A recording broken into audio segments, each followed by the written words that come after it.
सूरजपाल यादव। अरे यार अभइन तकले पैसा नहीं खसो देले। मैडम जी जनिहन त का करी हन, बड़ा डर लागता का जाने कबले पैसा दी हसो।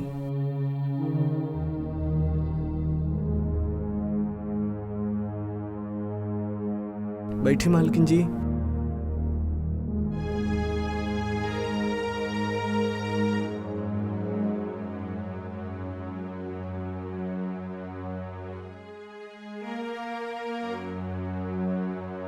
मुंशी जी खाता चेक करी ता देखी के पैसा नहीं खेला उठावले। ठीक बा मालकिन जी, देखा तनी।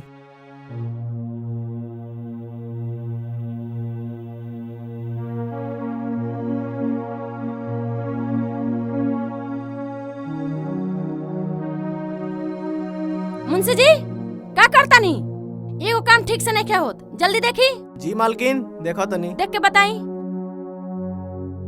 देखी मालकिन जी। मैडम जी किशोरवा 1 साल पहले 10,000 रुपए ले गई रहा, समझनी मैडम जी, और अभी तक ले ना सूद दिलेवा ना ब्याज दिलेवा। का ई का कहतनी मुंशी जी? हाँ मालकिन जी हम सही कहतनी। मुंशी जी और देखी ता कौन कौन नहीं देले। देखा तनी मालकिन जी। मैडम अगले नाम नंदू प्रसाद के बाटे। आई कितना ले लेबा? मालकिन जी ये पूरा 2 लाख रुपए ले ले बाटे। मालकिन जी ये पहले हर महीना ब्याज दे देते रहा, लेकिन ये पिछले 18 महीने से 1 रुपया ब्याज नहीं देले। मैडम जी फोन कर दी तो फोनो नहीं उठाओ, का जाने कहाँ भाग गिल बाटे। मुंशी जी ये बात हमको पहले कहना बताओ नहीं। मालकिन चुप रही रहो मुंशी जी, वो कुल के इतना मजाल अपना औकात दिखा दे हलसन। पैसा खाए के बेर चली हलसन दुआरी पर, उकनी के इतना मजाल। पिछले 18 महीना से ब्याज नहीं खसा देत, उकनी के इतना औकात। गरीब सच में एगो गटर के कीड़ा होला सन, जो नाली कहल जाला। चला सर चली।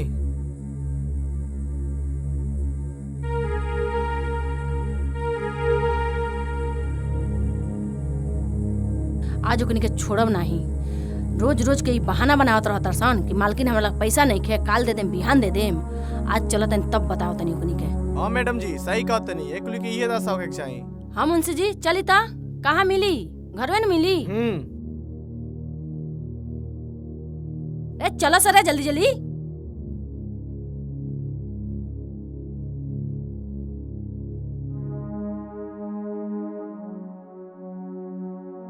मालकिन जी कौन एकरी घरवा बड़ा सुनाई का? घरे ना हो सो तक घर में आग लगा दे। मुंशी जी बुलाई। ठीक बा मालकिन जी बुलाओ तनी। नंदुआ, ए नंदुआ कहाँ बाड़े? निकल जल्दी। शर्म नहीं खे कारे तोरा? बाड़े नहीं का? नहीं खे सुनात रे? बहरिया निकल रे नंदुआ। मालकिन जी लागत है नंदुआ मर गिल बाटे, सुनते नहीं खे। बुलाई एक बार औरी। नहीं खे निकला तब तोड़ी दरवाजा। नंदुआ कहाँ बाड़े? निकल जल्दी बहरी। मैडम जी आयल बड़ी न, निकल जल्दी। मुंशी जी प्रणाम। मालकिन जी प्रणाम। करे काहे ना पैसा देता रहते हैं? 18 महीने से काहे ना ब्याज देता रे? बोल पैसा काहे ना देता रहा हमार? बोल ना रे, काहे ना के बोलो? मालकिन जी कुछ दिन का और टाइम दे रहा और पाई पैसा हम चुका दे। 18 महीने से हमार ब्याज नहीं खींच देले, आ कहत रे कुछ दिन और टाइम दी। मालकिन जी गरीब बानी, दया खाई रहुआ। अरे और पैसा हम दे देम, चाहे कुछ भी करी, कुछ दिन के समय दी हमके। सुन कान खोल के सुन ले, 2 दिन के तोरा के मोहल्लत देता नहीं। अगर जो 2 दिन में हमार सूद और ब्याज पाई ना जोड़ के देले, तोर पूरा घर कब्जा कर ले। ये हमार बात ते अपना खोपड़ी में उतार ली है, समझ में आयल तोरा? चल भाग। मुंशी जी किशोरवा कहाँ मिली? मैडम जी वो अपने खेतों में हुई। अच्छा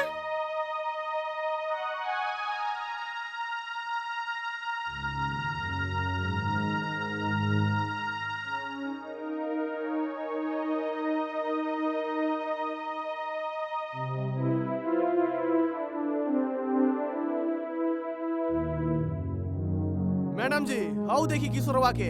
हाँ चली ठीक बा, देखा तानी। आज ओकर छठी के दूध ना याद दिला देहनी तो हमरो नाम ठकुराइन नहीं। ठीक बा मैडम जी।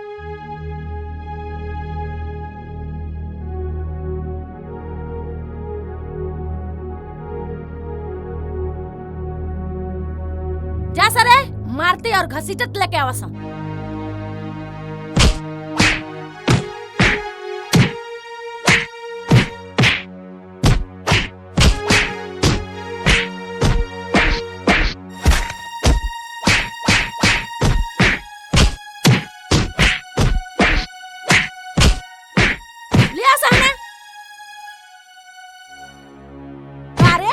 उठ जल्दी। मालकिन जी छोड़ दी हमके, छोड़ दी मालकिन जी। हमार पैसा कब देबे रे? हैं? बोल कब देबे? खाए बेर खा लेता सब बैठ के और देख बेर तोनी के बाप याद आता सान कुत्ता। मुंशी जी ये ऐसा ना मानी, एकर पूरा खेत लिखवाई। ठीक बा मालकिन जी। चल साइन कर। मालकिन जी ऐसे कर जल्दी। चल बे साइन कर। कहत नहीं साइन मालकिन कर। जी छोड़ दी पकड़ ऐसे से मत करी, हम लोग चल उठा साइन दें कर। पैसा। कर कर साइन। चुपचाप साइन। ना हम नहीं करम साइन, नहीं करम। निकाली का बंद किया रे? रुकी कर दनी मालकिन जी। जल्दी कर, टाइम नहीं है हमरा पास। क्या कर?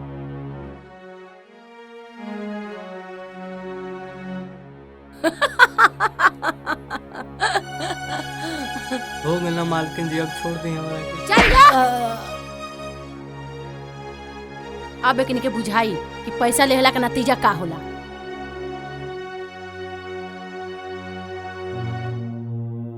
चले अब जाकर हम टेंशन फ्री भइनी है। सही कही नहीं है मालकिन जी।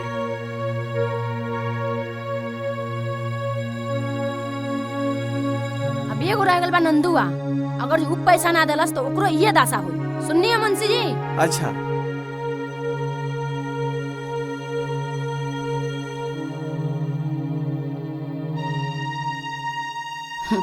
ये बेवकूफन के का पता बा कि 2 रुपया के मुर्गी ना देहनी और उनके पूरा जमीन जायदाद लिखवा लेहनी। मालकिन जी का भइल? काहे ता खुश लागे तनी आज? मुंशी जी हम काहे हंसतानी? उ तो इतना बेवकूफ बा, ओकरा तो पैसा ऐसा पैसा नहीं खीदेले और ओकरा नामे जौन जमीन रहल हम अपना नामे करा लेहनी। अब बतावा ऐसे बढ़िया का हां भाई? मालकिन जी ई सही कहतनी। हेलो। कहाँ बाड़ो? आवत नहीं कहाँ भुला गई? अरे यार मालकिन पास में बारी बाद में बात करता नहीं। अच्छा अच्छा ठीक बा, रुक पूछता नहीं। ठीक बा। मालकिन जी घर से फोन आया, अभी आता हूँ बात कर। ठीक है जा। ये महाराज आपके सारा काम हो जाई। ठीक बा प्रधान जी, आप पे भरोसा बा हमार। अरे भरोसा बात तो भरोसा ना टूटी। अच्छा ठीक बा, देखा तनी। रउरा टेंशन मत ली, आपके सारा काम करावे के जिम्मेदारी हमार बा। ठीक बा? चलिए ठीक बा, आप टेंशन मत ली, आप आराम से रहिए। अच्छा ठीक बा प्रधान जी। प्रधान जी नमस्ते। का भइल किशोर, काहे इतना उदास बड़ा? बोलो। का बताई प्रधान जी, सब अनर्थ हो गए। अरे किशोर का भइल, काहे इतना प्रसन्न बड़ो? अरे प्रधान जी का कहीं सब कुछ बर्बाद हो गई। का भइल? गंगू हमार पूरा खेत हड़प ले बाड़े। का ई का कहत रहो?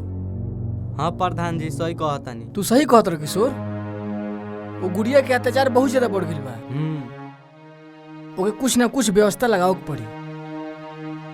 आखिर ऐसे खेत सबके हड़पत रही, ई हम गांव में ऐसे ना होके दी। गांव के प्रधान के नाते ओके व्यवस्था लगाओ के पड़ी। ठीक बा, तू टेंशन मत लो, इसमें तू जा, ओकर व्यवस्था हम काल बनाओ तनी। ठीक बा? अरे यार रो मत, तू जा घरे, हम देख लेम। ठीक बा प्रधान जी, कैसे करके हमार खेत वापस दिलवा देम। अरे यार तू टेंशन काहे लेत रहो? तू जा ना चुपचाप। ठीक बा? तू जा जा। ठीक बा चलो तनी।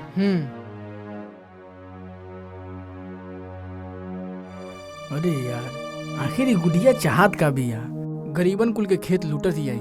एक कुछ न कुछ व्यवस्था जरूर लगाओ पड़ी, चाहे कुछ भी हो जाओ, हम ओकर व्यवस्था लगाइए के माने। अच्छा ठीक बा।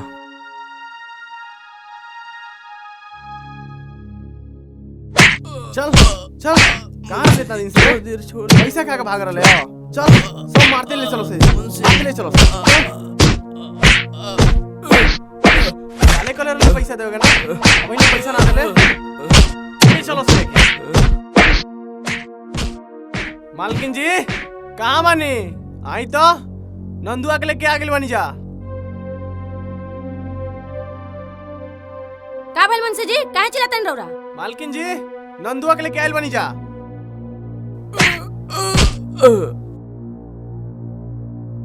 ए, एक इतना मारसन, या तो ये पैसा दे दे या तो ये पूरा जायदाद हमरा नामे कर दे। ऐसे ही ना मानी। मारा सा मुंह का देख तरस। मारते रहो सा एकरा के, जब तक मारसन अपन जायदाद हमरा नामे ना कर दे। मारते रहो सा। कुत्ता हम तो पैसा नहीं खेले। मर कुत्ता।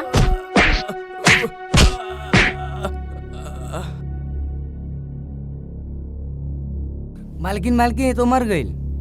का हाँ मालकिन काम जी। करसन?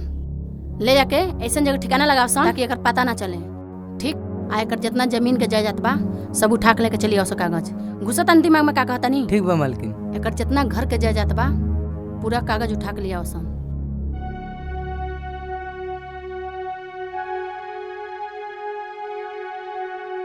ले जा जल्दी।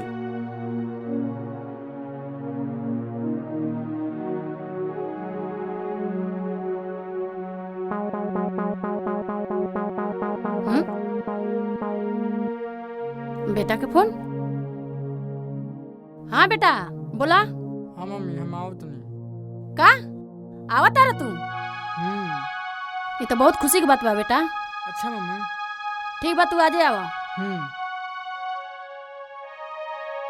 मुंशी जी हाँ। एक काम करी, पूरा घर द्वार पूरा साफ सफाई करा दी। हमार बेटा आवता, बहुत खुशी की बात बा। हाय जितना सब कांड भइला हमरा बेटा के मालूम ना चलक चाहिए, कानो कान ना पता चलक चाहिए कि हम ऐसा काम कैनी है। ठीक बा मालकिन जी, आप टेंशन मत दी, सब काम हो जाए। हो नहीं जाई, पूरा के साफ सफाई पूरा करा दी। हाय जितना खून उन गिरल बा सब एक पोछवा दी। ठीक बा मालकिन जी, कराओ तो नहीं अबे हम। लेट ना होके चाहिए, ठीक ना? अरे यार पुलिस मत जानो सो, नहीं तो बहुत ज्यादा झमेला हो जाएगी।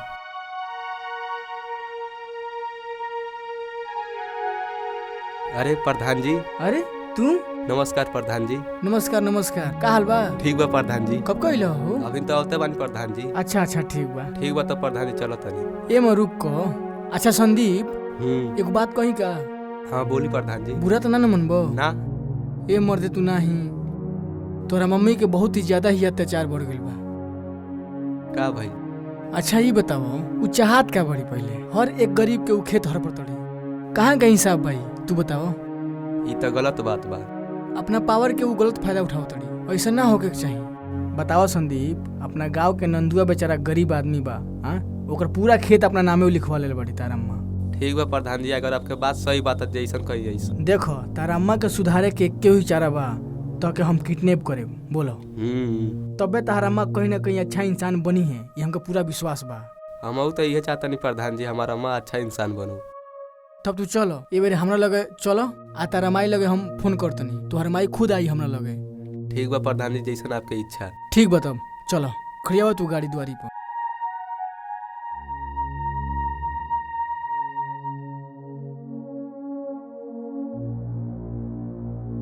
ये जे गाड़ी खड़िया दो, आवा ही जो बैठो।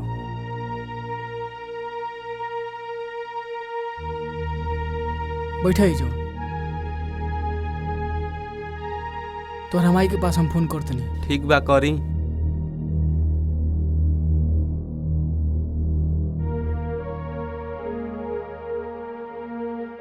हेलो हेलो, हम प्रधान जी बोलतनी। हाँ प्रधान जी बोली। अगर तू अपना बेटा के सही सलामत चाहत अड़ू तो सुन ले, चुपचाप से हमरा ते दुआरी पे आओ। देख प्रधान, अगर जो हमारा बेटा के कौन ऐसा देह पर खरोच भी आई तो समझ जो हम पूरा गांव में आग लगा के रख दें। हमारा बेटा के खरोच भी ना आवे चाहिए, समझ गए ले? तोर भलाई यही में बा कि ते चुपचाप से आओ। तोर अत्याचार बहुत ज्यादा बढ़ गइल बा न, ते ऐसे ना मनबे, यही से हम तोरा लिए किडनैप कइले बनी। अगर अंजाम बहुत बुरा होई प्रधान। भलाई यही में बा कि ते चुपचाप आओ। चल ठीक बा, रुको जा, हम आवत नहीं। ठीक बा, ठीक बा आवत नहीं हम। आओ आओ। चला सरे, आज अगर प्रधानवा का औकात दिखाओ तनी, ओकर हिम्मत कैसे भइला हमारे बेटा किडनैप करे के। ठीक बा मैडम जी। जब तक हम तक के बुलाएम नहीं तब तक तू अइह मत, जा तू हमरा घरे। ठीक बा प्रधान जी।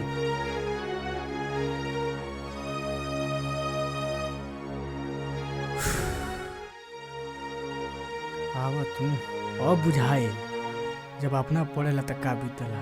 बहुत तो दूसरे के खेत हर बतर न तो के आदमी नहीं बना देनी, तो हमरो नाम बिट्टू दिल बनना। आवा तार व्यवस्था लगैले बानी। चलो सरे जल्दी जल्दी, का इतना धीरे चलता रसो? रउआ टेंशन मत ली मैडम जी, बाबू के कुछ ना होई। तो बुझत नहीं के केकरा पाले पड़ल बा। चलो सो। ठीक बा मैडम जी।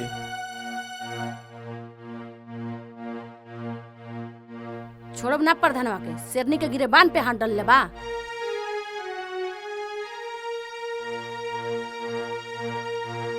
तुम के पैर में कांटा हलल बका रे, जल्दी चला सा।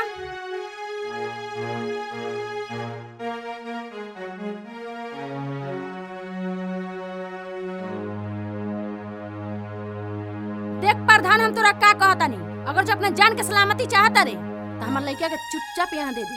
पहले तो ते अपन जवान संभाल के बोल, तो पता नहीं के कैसे बात करते रे। देख प्रधान, अपना औकात में रह के बात कर। तोरा जैसन आदमी ना हमार जुत्ती साफ करेलन, समझ गए? अच्छा मालकिन जी काहे खड़ा बानी, बैठी रहू आइजा।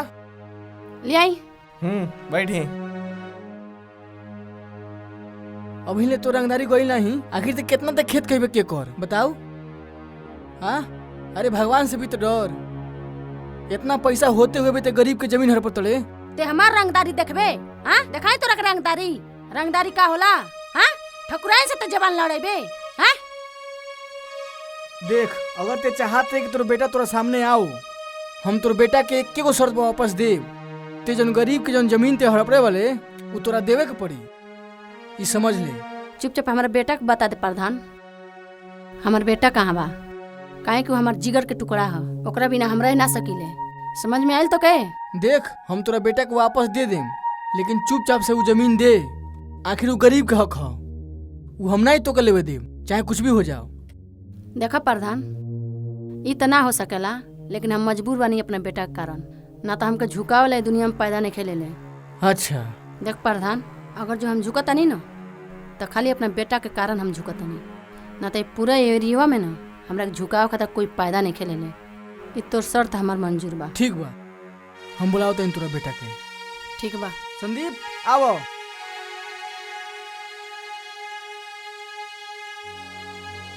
अरे बेटा, कैसन बाड़ा तू? ठीक बानी। तके कोनो तकलीफ नहीं ना भइला? बोला। नहीं अम्मा जे के तू जमीन ले बड़ तू तो वापस का कर सूरत अड़े दे, चुपचाप से वापस कर जमीन। कह दो अम्मी का सोचत है। का करी समझ में नहीं आया, चला दे देता नहीं। ठीक बा बेटा।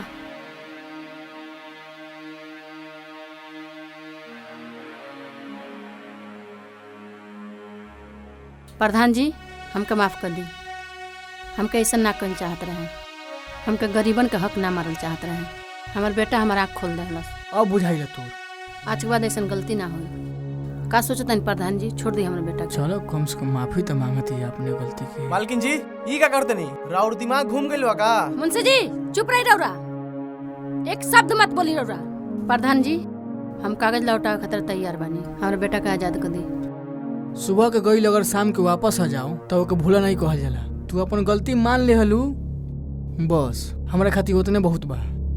ठीक बा, तू अपना बेटा के ले जा, और आज की बात से कोनो गरीब के हक माने से पहले 10 बार सोची हो, कहीं कि तोहरे ऊपर जाए के बा।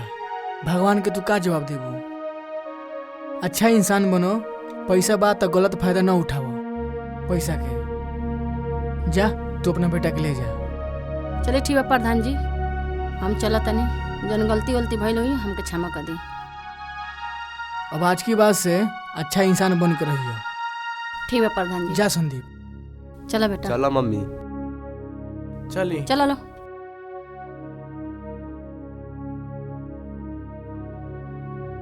चलो, ये बहुत खुशी भइल, कम से कम ये सुधर तो गईल, अभी कोनो को जमीन ना हड़पी। हे प्रभु कृपा बनल रहो तोहार।